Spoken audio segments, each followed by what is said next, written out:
Hello, welcome friends. I am Sanjay Kumar Swami. आप सभी का स्वागत है मेरे यूट्यूब चैनल के ऊपर। दोस्तों, ये बेसिक फोटोशॉप सीरीज है और आज हम बात करेंगे शेप के बारे में।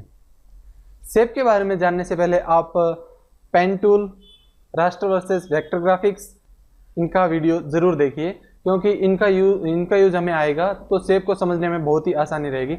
और वेक्टर मास्क का वीडियो भी आप ज़रूर देखिए, क्योंकि वेक्टर मास्क के अंदर भी हमने शेप को यूज में लिया था।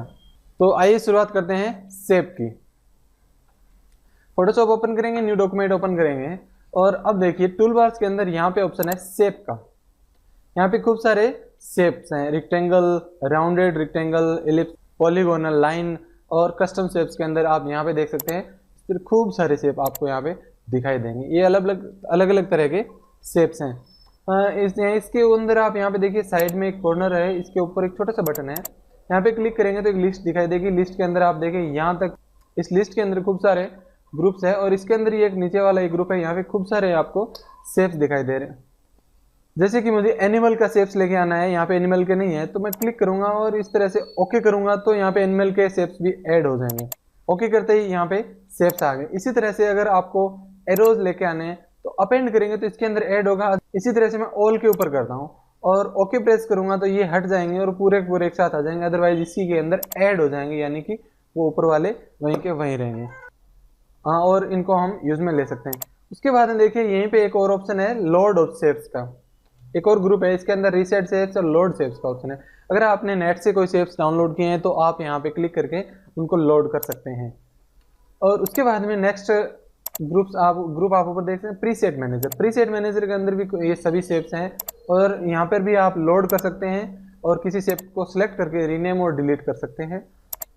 और उसके बाद में देखिए यहाँ पे व्यू है, only text view, large, thumbnail view, आपको कैसा व्यू चाहिए उसके ऊपर आप क्लिक करेंगे और किसी भी शेप के ऊपर आप क्लिक करके यहाँ से डिलीट शेप या रीनेम शेप भी कर सकते हैं।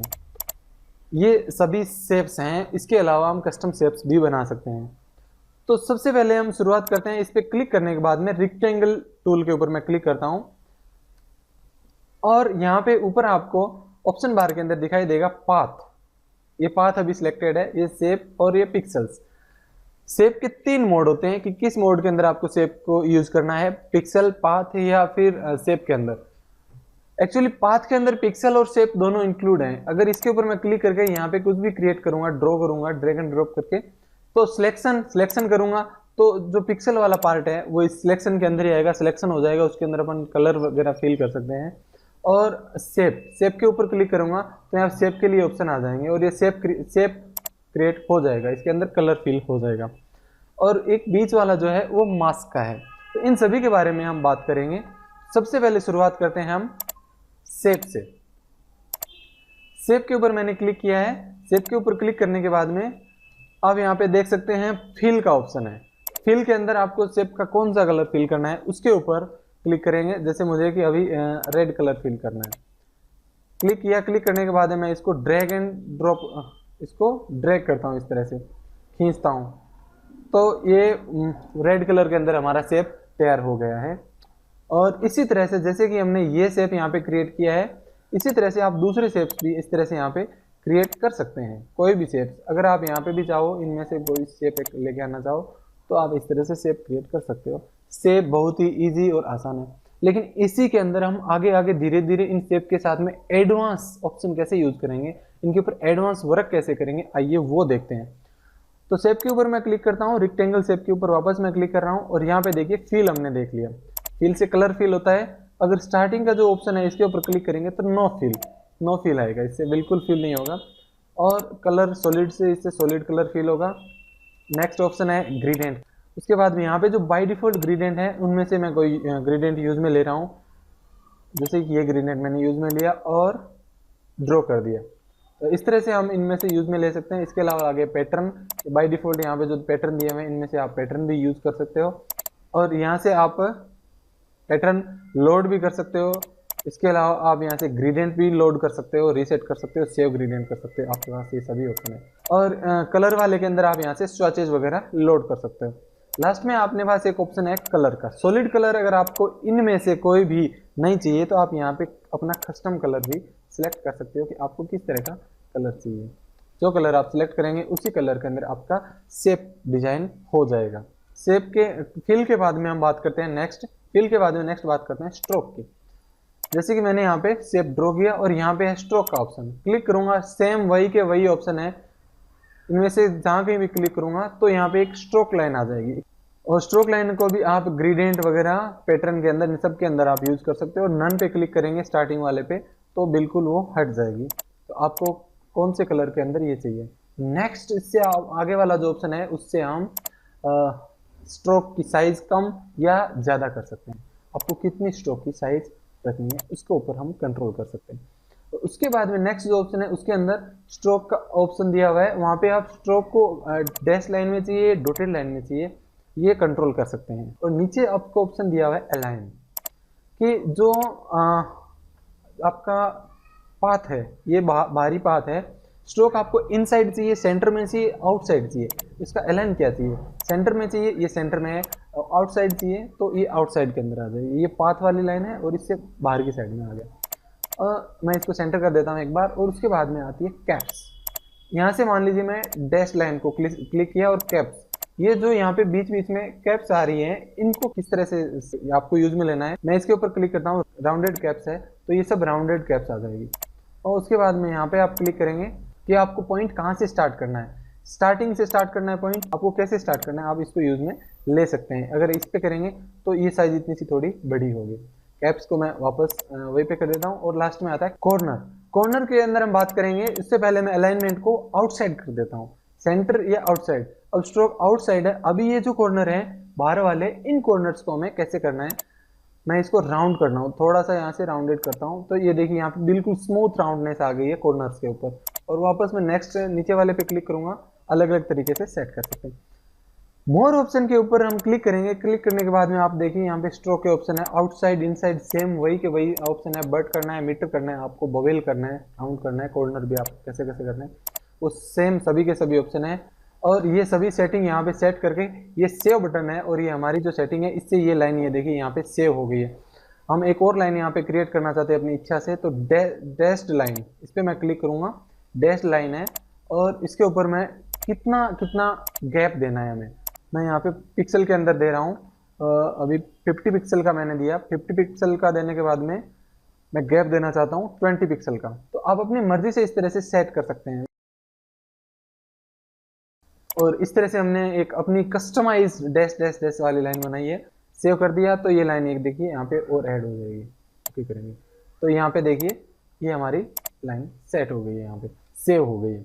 सेम यही के यही ऑप्शन है वो आपको प्रॉपर्टी के अंदर भी मिलेंगे। सेम यही के ये ऑप्शन है वो आपको प्रॉपर्टी के अंदर मिलेंगे। कोई भी आप शेप बनाओगे तो ऑटोमेटिकली यहाँ पे एक प्रॉपर्टीज का ऑप्शन ऑन हो जाएगा। अदरवाइज आप विंडोज के अंदर जाके प्रॉपर्टीज के ऊपर क्लिक करेंगे, वहां से भी निकाल सकते हैं।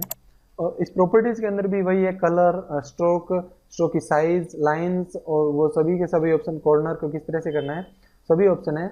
और विड्थ और हाइट का ऑप्शन है। इस शेप को आप विड्थ और हाइट अपने हिसाब से भी दे सकते हैं। कैसे, यहाँ पे भी ये देखो ये ऑप्शन है, मुझे 600 इंटू 600 पिक्सल का ये रेक्टेंगुलर बनाना है। हाइट इसकी मैं दे रहा हूँ इसकी 400 पिक्सल। एकदम कस्टमाइज हाइट देके मैं अपने हिसाब से बना सकता हूँ। और सेम इस प्रॉपर्टी के अंदर भी ये देखिए हाइट और विड्थ का ये ऑप्शन है। एक्स एक्सिस और वाई एक्सिस पे कितना होना चाहिए आप ये भी यहाँ से सेट कर सकते हो। अब देखिए नीचे एक ऑप्शन आता है कि जो कॉर्नर है, मैं एक दूसरा शेप क्रिएट कर लेता हूँ यहाँ पे, इसको मैं डिलीट करता हूँ और यहाँ से एक दूसरा शेप मैं क्रिएट कर रहा हूँ।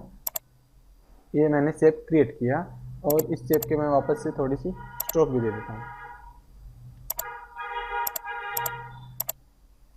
अब देखिए यहाँ से आप इनके जो शेप के जो कॉर्नर है, इन कॉर्नर्स को आप यहाँ से रिड्यूस दे सकते हो, यानी कि कैसे, अभी मैं फर्स्ट वाले कॉर्नर को यहाँ से देता हूँ 50 पिक्सल, तो ये सभी के एक साथ में राउंडनेस आ गई, सबके अंदर ही राउंडनेस आ गई। क्यों?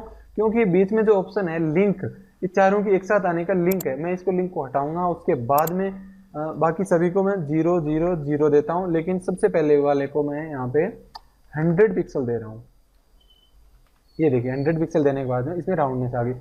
ये लेफ्ट का टॉप लेफ्ट है, ये राइट टॉप है, और ये बॉटम लेफ्ट है, और ये बॉटम राइट है। आप इसमें जैसे मैं इसको देना है मुझे, तो बॉटम राइट को भी आप दे सकते हैं। यहाँ पे 100, 100, 200 जितनी आपकी इच्छा हो आप इसको दे सकते हैं इसे राउंडनेस, और इस तरह से आप अपने शेप क्रिएट कर सकते हैं।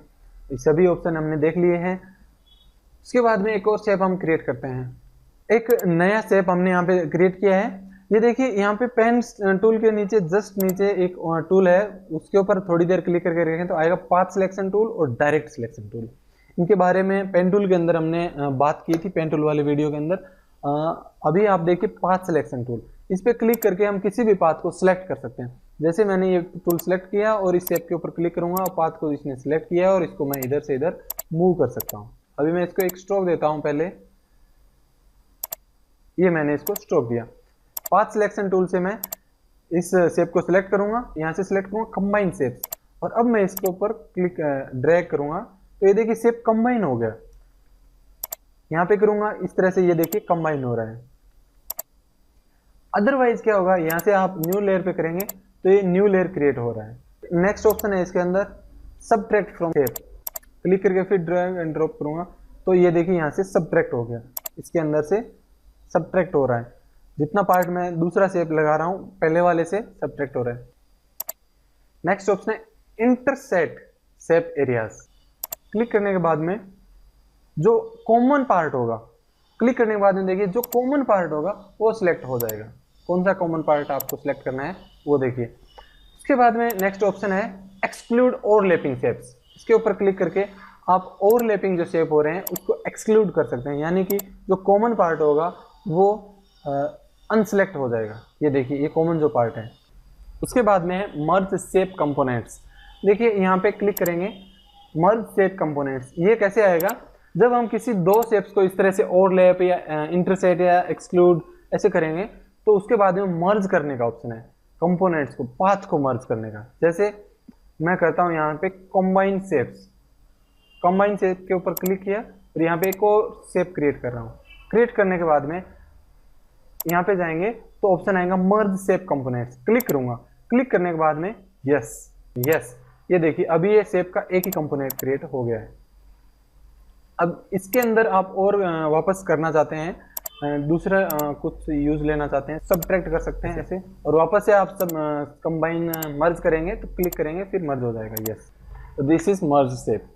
उसके बाद में बात करते हैं एज की, लेफ्ट राइट सेंटर, किस तरह से हमें शेप को रखना है। मैं एक बार इसको डिलीट कर देता हूँ और अब देखिए मैं यहाँ पे एक शेप क्रिएट करता हूँ। ये मैंने शेप क्रिएट किया, ये लेफ्ट राइट कैसे करना है, इसको कैसे यूज में लेने वाले हैं हम। सबसे पहले हम लेते हैं अलाइन टू कैनवास, यानी कि जो हमारा कैनवास है उसके लेफ्ट में राइट में सेंटर में हमें कैसे रखना है।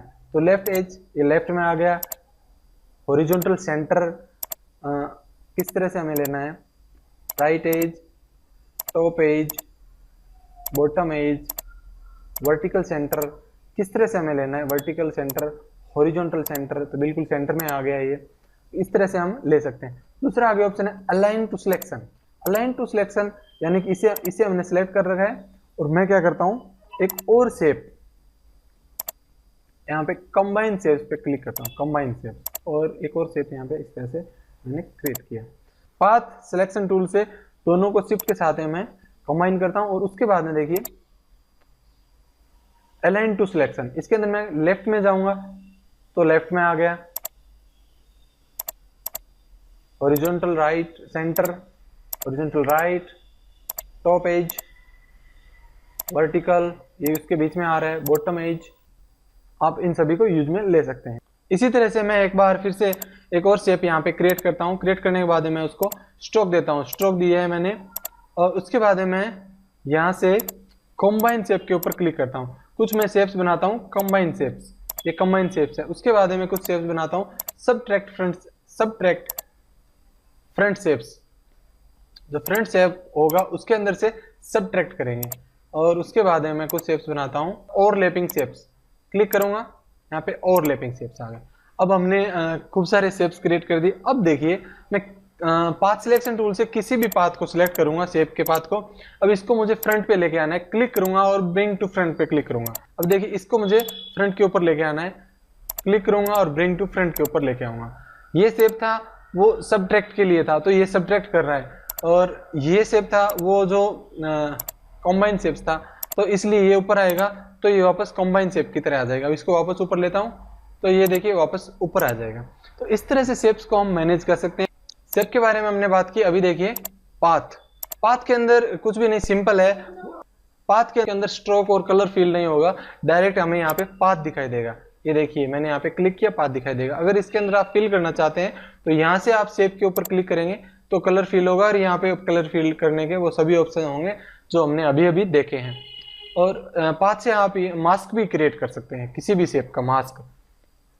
जैसे एक फोटो है और इस फोटो के ऊपर मुझे मास्क क्रिएट करना है, तो मैं क्या करूंगा, कस्टम शेप टूल के ऊपर क्लिक करूंगा और यहाँ से कोई भी मास्क मैं सिलेक्ट करूंगा, शेप सिलेक्ट करूंगा। जैसे कि मैं इस शेप को सिलेक्ट करता हूं, यहाँ से सिलेक्ट करने के बाद में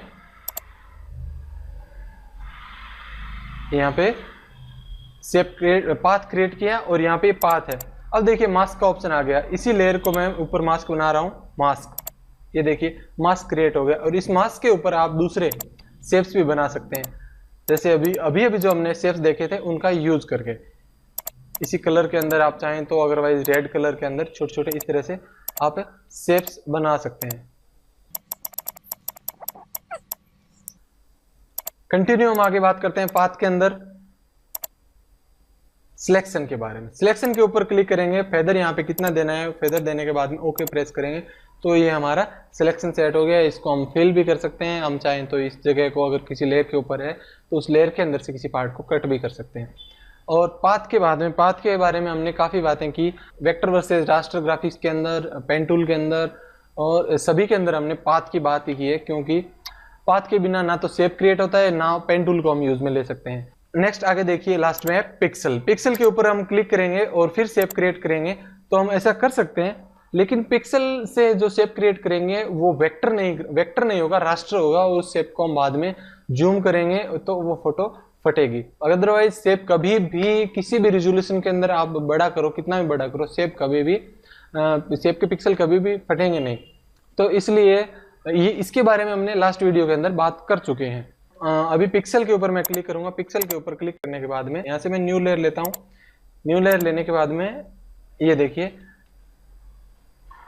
अब मैं इसको सिलेक्ट करता हूँ तो अब ये है वो पिक्सल से हमने शेप को क्रिएट किया है। किस तरह से शेप क्रिएट करना चाहते हैं ये आप डिसाइड करेंगे। उसके बाद में कुछ और ऑप्शन है, 2-3 एक ऑप्शन है।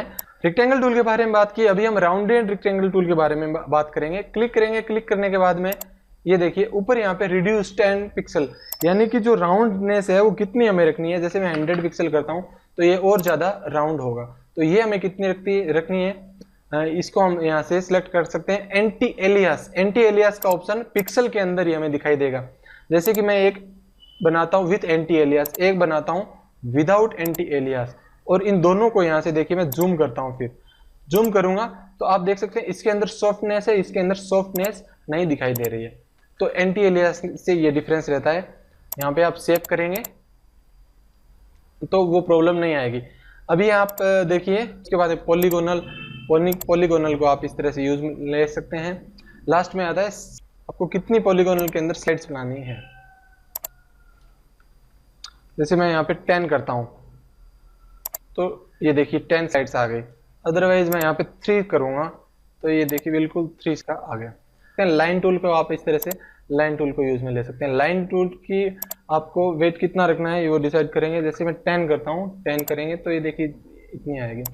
आप यहाँ पे 50 करेंगे तो इस तरह से लाइन टूल को आप यूज में ले सकते हैं। दोस्तों नेक्स्ट वीडियो के अंदर हम बात करेंगे अपने खुद के शेप्स हम किस तरह से क्रिएट कर सकते हैं और शेप को किस तरह से जो बाय डिफॉल्ट है उनको भी हम कैसे मॉडिफाई कर सकते हैं। इस वीडियो के अंदर आई थिंक बहुत ज़्यादा लंबा हो गया है, लेकिन इसके अंदर ये इतना एक साथ पार्ट था, अदरवाइज मैं इसको टुकड़ों के अंदर भी कर सकता था। नेक्स्ट वीडियो के अंदर हम बात करेंगे कि अपने खुद के शेप्स हम किस तरह से क्रिएट करेंगे। तो मिलते हैं नेक्स्ट वीडियो के अंदर। आप इस वीडियो को देखने के बाद में की प्रैक्टिस कीजिए और उसके बाद में नेक्स्ट वीडियो देखिए। आप इस वीडियो को लाइक कीजिए, कमेंट कीजिए, चैनल को सब्सक्राइब कीजिए और ये वीडियो अपने दोस्तों के साथ गूगल प्लस, फेसबुक जैसी सोशल साइट्स के ऊपर शेयर कीजिए ताकि आपके दोस्त भी फोटोशॉप सीख पाएंगे। Thank you.